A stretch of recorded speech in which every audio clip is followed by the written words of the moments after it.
ఈ రోజు కొన్ని లక్షల మందికి మేము రేషన్ కార్డులు ఇస్తా ఉన్నామే. వాళ్ళందరికీ సన్న బియ్యం ఇవ్వడానికి నిర్ణయం తీసుకున్నామే. సన్నాలు పండించినటువంటి వాళ్ళందరికీ 500 రూపాయలు బోనస్ ఇస్తా ఉన్నామే.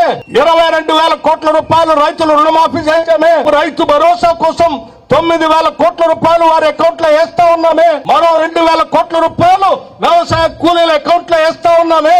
ఇప్పటికే మేము అధికారంలోకి వచ్చిన 3 నెలల్లోనే 7,624 కోట్ల రూపాయలు మీకు రైతు బంధు పేరు మీద అకౌంట్ లో వేసామే.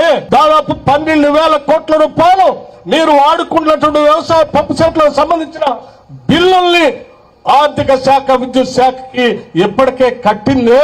మరి ఇన్ని వేల కోట్ల రూపాయలు ప్రజల కోసం మేము ఖర్చు పెడతా ఉన్నటువంటి ఈ డబ్బులు ఆనాడు కూడా ఉన్నాయి కదా. మరి ఎందుకు మీరు చేయలేకపోయారు?